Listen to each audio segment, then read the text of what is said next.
And good evening, everybody, and welcome back to another Sunday night edition of the Jim Dabbelt Show. It is February the 19th, 20th, 19th, something like that. It's in February because it's cold outside, so I definitely know it's still February. And it's 7 o'clock on Sunday night. This is Jim Dabbelt coming to you live. And tonight, I'm on the road in Cincinnati, actually Finneytown, coming to you live from the Learning Center Academy in Finneytown. And tonight we have a very special evening planned. We've always had Dayton area basketball in the past. And now we have a special Cincinnati show tonight. And what we're going to do is we're going to talk to some of the top players in Cincinnati and also some of the top coaches. Our first guest, as we get started here today, is a young lady who actually is going to be with me all night talking to some of these people from Cincinnati.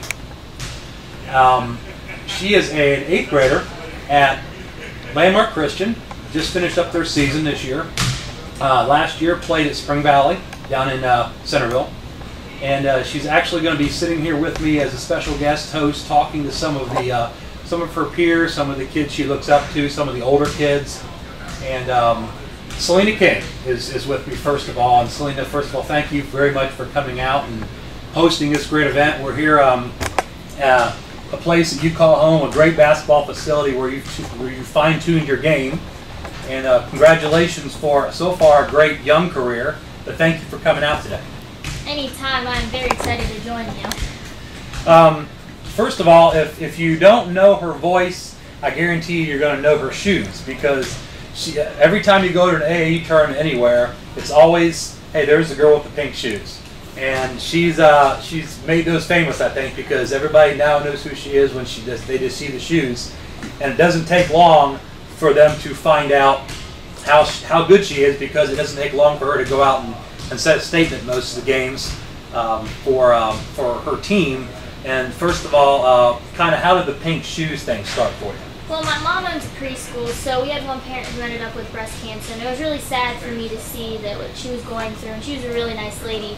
And ever since I was seeing what she was going through, I just kind of adapted to see that I really wanted to be a part of the breast cancer and support it.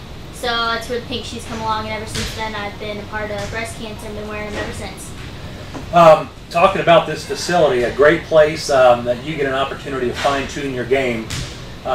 I guess it took Mom and Dad and Sis a while probably to get used to hearing the basketballs bouncing all the time when they're downstairs, but this is a place that you really have fine-tuned your game, and you know, it's got to be pretty exciting to be able to walk upstairs and work on your game.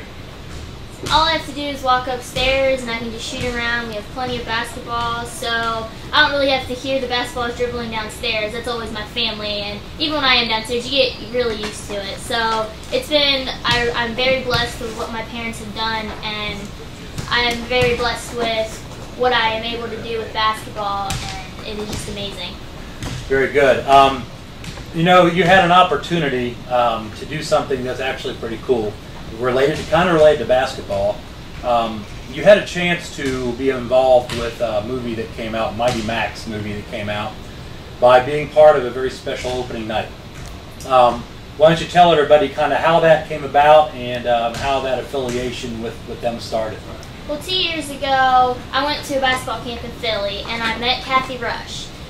The reason I wanted to go to her camp is because Kathy Rush won the first 3 Division I titles for Immaculata College, and I read about him, and I was just really inspired of what they have done. They're a very small school, they didn't have many girls, and they are such an amazing basketball team, and then Title IX came along, and they couldn't compete against the really big schools, because then that's when scholarships came around.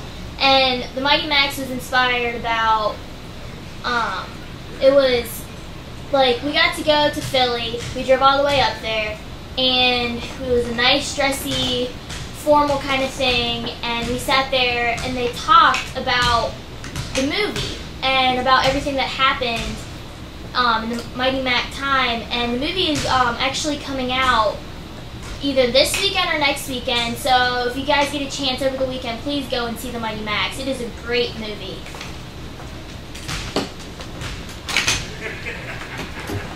Okay, there we go. Now we have a little more sound volume. We have to do a little fixing here with the mic. But okay, sorry if you couldn't hear all that extremely well, but this is kind of the first time on the road, so you know, it's exciting that you got an opportunity to be involved in the Mighty Max movie. And you know, definitely, if you get a chance to go out and get it, it's a great show about women's basketball. And you know, it's got to be something that's really kind of is close to your heart.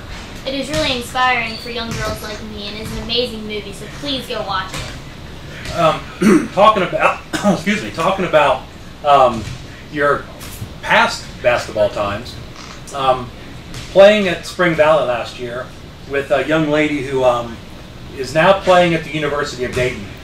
And you and I kind of had a talk about, you know, we both, you've played with her and I saw her numerous times. It's like this young lady is going to be a star before most people think she'll be a star. Her name's Andrea Hoover. Playing with her had to really help your game, and you know, getting a chance to see her play now in college has to be inspirational. Well, playing with her last year as a 7th grader, I look up to her so much. She's an amazing basketball player. She can shoot the three, take it to the hole, shoot a jumper in your face, and she can take a hit really, really well. She's an amazing player, outstanding. I loved playing with her. I knew the ball was in her hands. I knew that she'd win the game for us, and it happened many times. And she called me up at Nationals and asked me if I would she'd play with me, and I was like, yes. It was an amazing opportunity for me, and just to be able to play with a player at that level has helped my game so much. She, like I said, she's an amazing player, and I love to play with her, and I miss her so much. There's a lot of older players that we're going to be talking to tonight, and it's kind of nice to be able to, you know, work out with some of them and bounce kind of ideas off of them, because they've been through everything that you're getting ready to go through.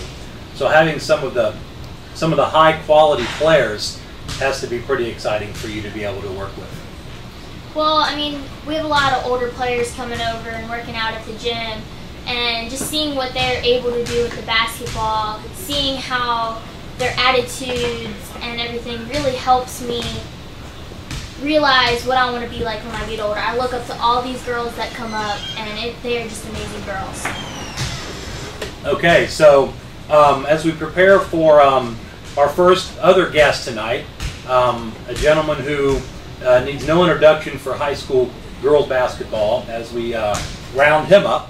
But before that, we have a very special sponsor who's been very, very instrumental in this show actually being aired for 7 weeks, and this is going to be on the air until the day after the state tournament. We have some special guests coming up that day as well. But what we're going to do is thank Taylor Logistics, who is a non-asset-based third-party logistics provider which handles all modes of transportation for world-class companies. If you're interested in becoming an exclusive or non-exclusive agent for Taylor Logistics, Cincinnati's most agent-friendly contract company, please visit their website at taylorlogistics.com for details. Taylor Logistics is your link in the supply chain.